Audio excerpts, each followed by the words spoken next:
You're an artist? I can't even draw a stick figure. This is a line that has driven me crazy my entire life. Because the truth is that, well, we're all able to draw a stick figure. Because we're all able to write letters at some level. So why do we keep saying this? I think it has to do with we aren't sure how to finish the thought that a stick figure presents. You see, a stick figure is like any other symbol. It doesn't necessarily look like a person, but just like our letters in our alphabet can represent sounds and can represent words, so too is the stick figure going to represent a person. But in order to create a symbol, you have to make sure that your symbol stays consistent. The letter A, if I change it around too much, won't look like the letter A anymore. Our stick figure works the same way. To represent a person in the shortest amount of symbols, we put on a head, we put on a body, we put on 2 arms, and we put on 2 legs. There's a lot more to a person than this. You know this, but we aren't really sure of how to transition this from being the simple symbol to something that's more complex. When we first start making art, it's not about art. It's actually about showing symbols that represent things. Those symbols can become what we call art. But to start, we have to understand that art starts with language. Let's think about a stick figure the way we would a sentence. The cat walked. My sentence, in order for it to make sense, it has to be in the correct order. The walk cat doesn't work, or cat the walked doesn't work. It has to be in a proper order. And those letters within it have to make sense also. Art is like writing in the sense that the cat walked gives us some baseline information, just like the stick figure gives us some base information. But in order to make that sentence so that it tells us more, we have to add more to it. And I think that's where a lot of people get confused when it comes to art. They aren't sure what to add. So today we're going to talk about how to take your stick figure and make it into something a little more, to expand that language a little closer to what we would consider to be observation-based artwork.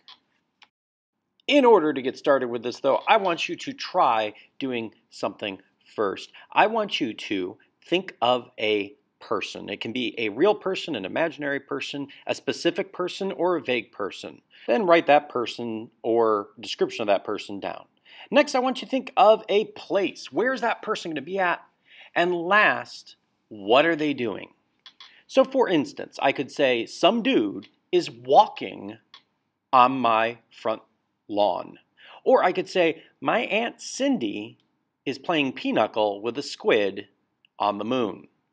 Person, place, and what that person is doing in that place. Simple, short, to the point. Now that you have your basic concept written down, let's look at a stick figure. Head, body, arms, legs. Okay. This would mean that my person is perpetually looking like they're doing a jumping jack, which doesn't work for every image. If I'm kicking a ball, I need to have something added. So, if this is how you've been drawing stick figures, I want you to upgrade today. I want you to think that the head needs to be smaller than how you want to draw it right now. We tend to draw heads bigger than they actually are because we put emphasis on people's faces. I want you to shrink that head down. Next, instead of giving me just a line for the body, give me a shape. Give me a rectangle for that body. You can still attach the arms the same way and have the legs come out from the corners. Not that much of a change, but it's going to make all the difference shortly. In order to kick a ball, I need to have a knee. So the next thing we're going to do is we're going to make a little circle at the ends of our arms and legs, just like this. Now, we're going to now add the second half of our arm and the second half of our leg. It's not a huge change, but by putting that joint in, we've added some structure. We've made this more like a skeleton instead of a stick figure. This is how we're going to start up with our stick figure. Now, if this is where you're comfortable, go with it. But if not, if this is how you've been drawing a stick figure, for instance, we're going to upgrade again. All right, our next improvement to our language starts getting into reality. We have a head, but instead of a body, I want you to think of the fact we have a rib cage. That rib cage is slightly larger than my head. My head should be able to fit inside the rib cage snugly. Then we have a pelvis, and I typically start things off with doing a triangle for a pelvis. From here we do the same thing. We do our joints. So I do 2 circles for the shoulders, 2 circles for the hips. And the rest is what you already have been doing. I'm going to do an arm, and I'm going to do an elbow, and then I'm going to do the other half of the arm. I'm going to do my legs, I'm going to do my knees, and then the other half of my legs. The last part I'm going to do is I'm just going to run a line straight down to show the spinal column. This is going to help with some steps later down the road. I'll tell you what we're doing next. If this is how you've been drawing stick figures, you're upgrading to this. If you're comfortable, or if this is how you've already been drawing your stick figures, then you're upgrading to this. You can check out my video on making thumbnail sketches, but we've already covered this in the class, so let's just move right ahead. Your first mission, I want you to make 8 thumbnail sketches depicting the scene that you just created. So, my Aunt Bertha is roller skating and she's at the mall. I'm going to depict that 8 times in 8 slightly different ways, changing the size of things or the angles. Do that first, and when you're doing it, you'll notice I use stick figures for this part. We don't need anything super elaborate. We want to do these thumbnail sketches very quickly and without thinking too much on them. So for this part, put that stick figure in and don't worry about the end result. Don't erase, don't obsess, just get 8 images kind of slapped together and try to see what works out the most. By extending the language of what a stick figure is, you're going to have a lot more flexibility in how you can depict a figure in these thumbnail sketches. This image is boring. It just looks like someone doing jumping jacks on a field. But by adding on those second parts of the arms and legs, by putting those joints in, I'm making it so the figure can now express movement. Now instead of looking like he's jumping up in the air, my stick figure looks like he's running away from a giant boulder. Simple additions to my language that really extend the meaning of the sentence. When I go to do my next thumbnail sketch, maybe I want to accentuate a different part of it. Maybe I want to focus in a different section. In fact, I'm going to make it so I start with the stick figure's body, but I'm going to make it curved. I'm going to show that movement of the spine. I'm going to kick that leg up a lot higher this time and have the other leg a lot lower down, so it looks like maybe he's running a little bit more. Point of a thumbnail sketch is to quickly draw the image and see what you like and what you don't like. What you like, repeat it, and what you don't like, exclude it. You're able to quickly and safely experiment with different ways of creating an image, and in doing so, you're learning from your mistakes. Here you can see I've just changed the scale a little bit. I put some ground underneath of my stick figure, a background, and I made the boulder a little bit more prominent. Maybe I'm going to even try to put some mountains in the background. The first image isn't bad, but the second one, just by thinking it through a little bit more, looks much more expressive. Thumbnail sketches are meant to be fast, but you can still make that stick figure a little bit more expressive, and it'll help with figuring out the rest of your idea. All right, go forth. Get those 8 thumbnail sketches done, and I'll carry you to the next part.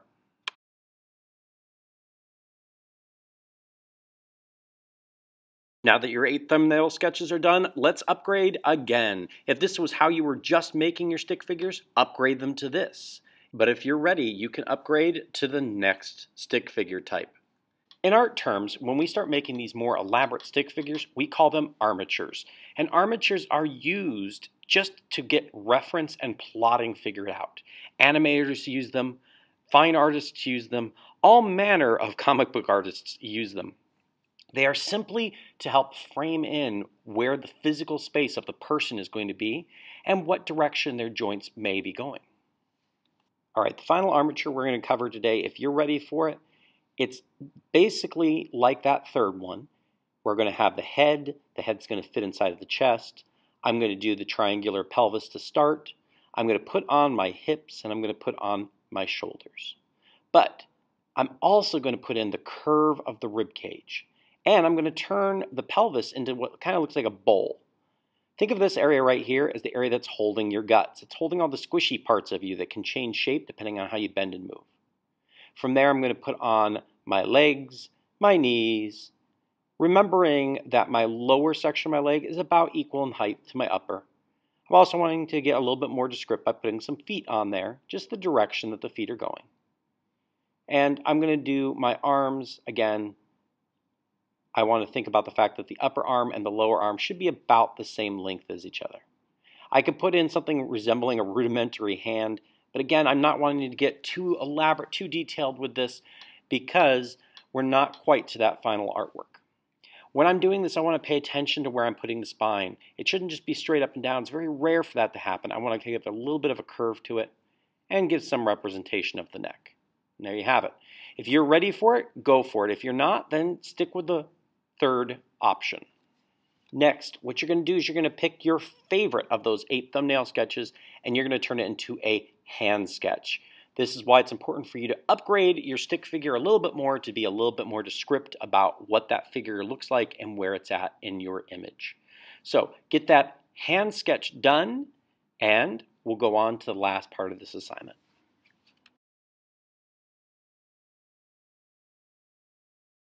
All right, you've done your thumbnail sketches, you've done your hand sketch, and now it's time to do your final drawing. Don't be intimidated by doing this drawing because you've already basically done it.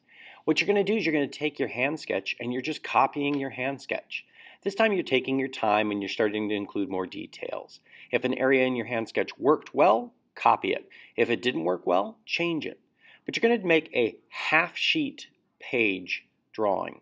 In other words, I'm not going to ask you to fill an entire page for this drawing, just half a sheet of paper. And you're going to redraw your figure, you're going to redraw what they're doing, and of course, where they're at.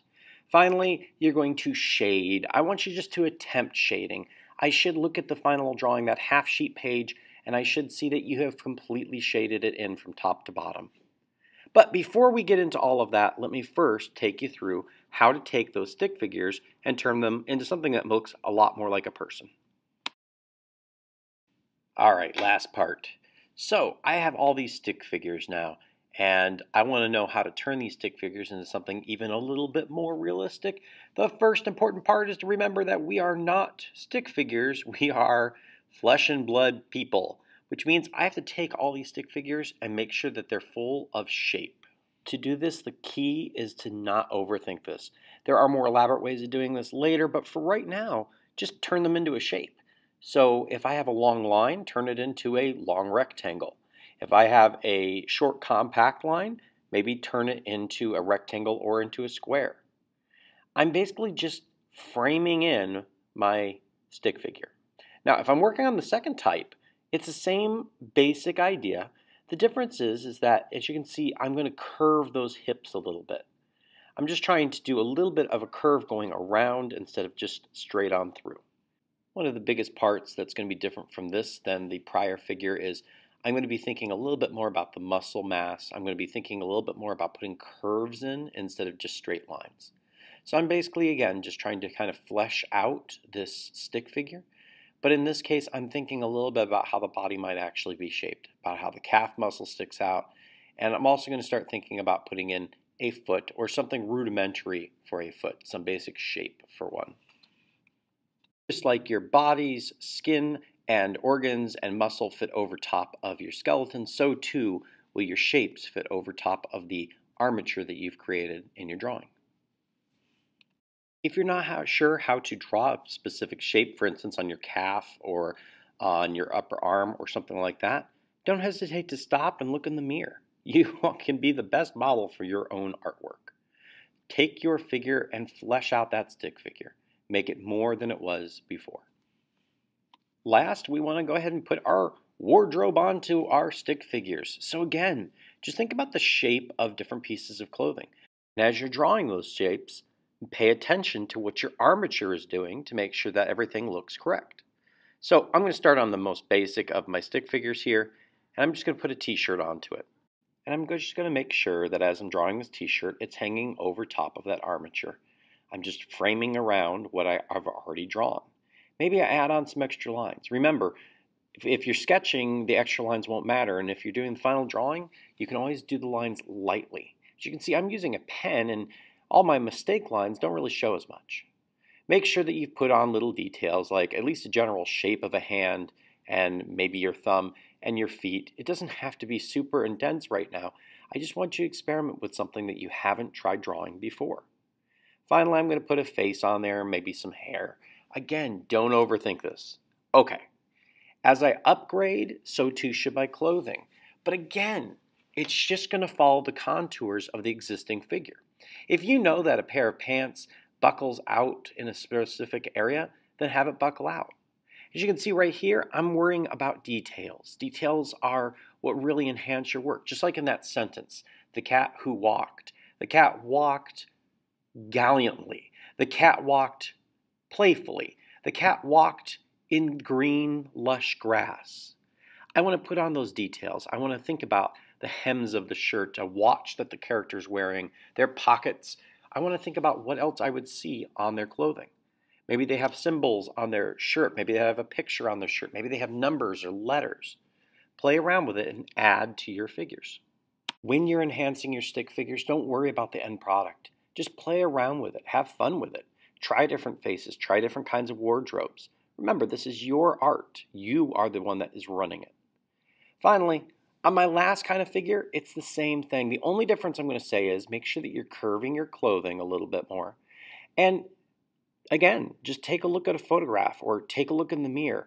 See how different areas of a shirt or pants may actually lay on a human figure. See, for instance, right here at the armpit, you see I'm putting that curve in, or around the sleeve, I'm curving the sleeve around. Pay attention to the way that the clothing actually sits on a person. You're going to find that the more that you pay attention, the easier drawing a person actually is. The more details you add to your sentence, or in this case your artwork, the more complex and varied your final product will be. You can draw a stick figure. There's not a doubt in my mind on that one. And you are also able to take that stick figure and keep on adding to it. And in adding to it, you're going to make a more complex and interesting piece of artwork than you thought you could make before. To recap, you're going to be making 8 thumbnail sketches, each one depicting a person, a specific person, or just a vague idea of a person, what they are doing, and where they are at while they're doing that. Then you're going to pick your favorite of those 8 that does the best at telling your story, and you're going to make a hand sketch from that. Finally, you're going to turn that hand sketch into a half a sheet drawing while putting emphasis on shading in the final image. This will also cover up any extra lines that you had from drawing the armatures or anything like that. My artists, I cannot wait to see what it is that you make. Until next time, I'm Mr. Morris. Keep on making art. Have a great day.